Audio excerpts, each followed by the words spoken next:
So, wir hatten ja jetzt den Ringsport K1 schon begutachtet. Jetzt kommen die Regeländerungen vom K1 zum Full-Kontakt. Hier beleuchten wir nur die groben Unterschiede. Wir beginnen mal mit dem männlichen Probanden und dem weiblichen Probanden, die wir jetzt nur zu Demonstrationszwecken zeigen. Normalerweise kämpfen Frauen nicht gegen Männer. Jetzt wird aber nur demonstriert, welche Unterschiede das wir haben.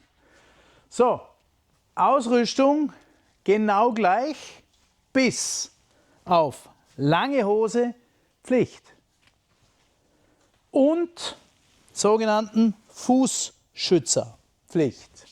Fußschützer sind Pflicht. Da kommt wieder das genau dasselbe, ein bisschen weiter vor.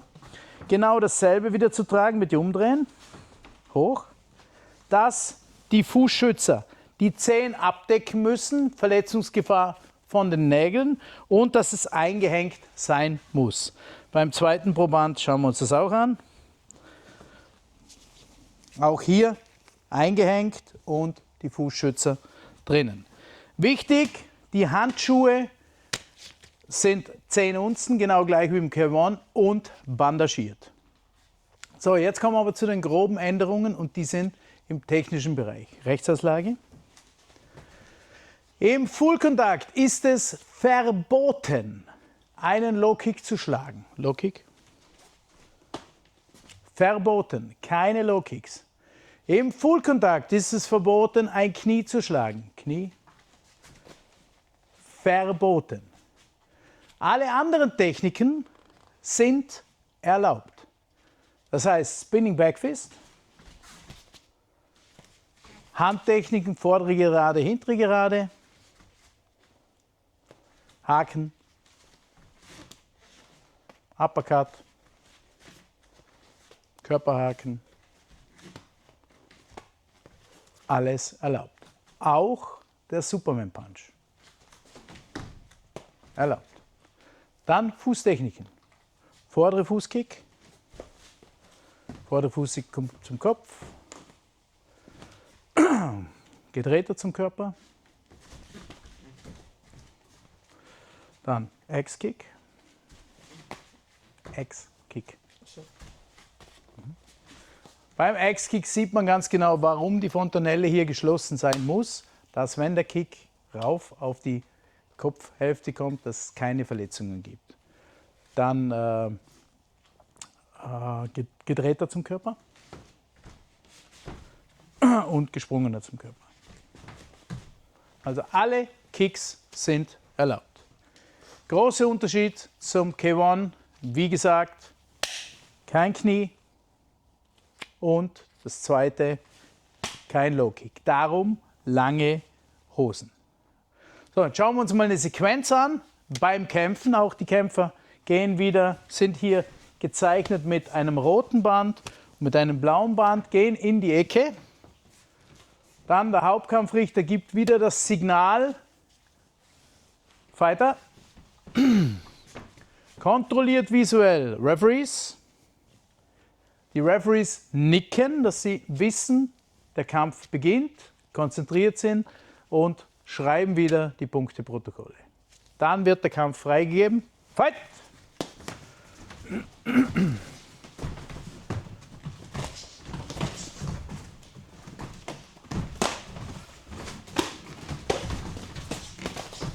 Stopp! Höher kicken. Fight! Locker.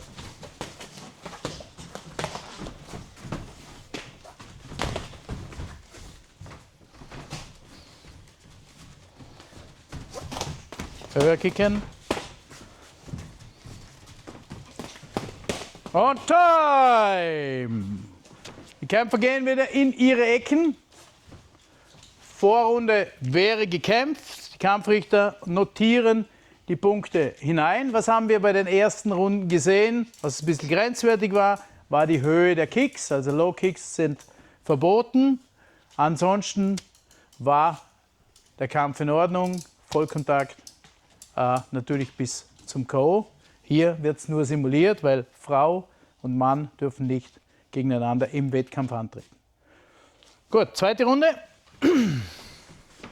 Time, fight! Höher kicken. Locker, ihr Lutscher. Erika, locker.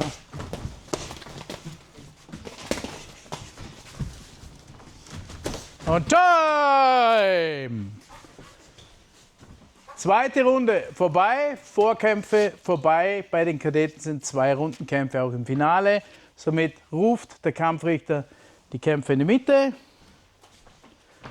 geht dann zu den jeweiligen Kampfrichtern, kontrolliert die Punkteprotokolle und deklariert den Sieger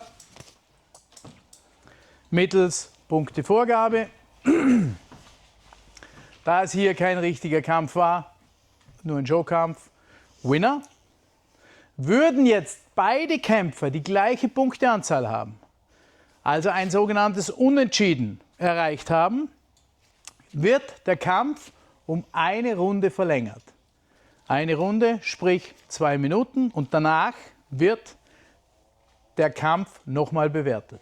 Sollte es dann wieder ein Unentschieden geben, das sehr selten der Fall ist, dann entscheidet der Supervisor gesamt mit dem Kampfgericht, welcher Kämpfer den Vorteil hat, und zwar anhand der Fouls bzw.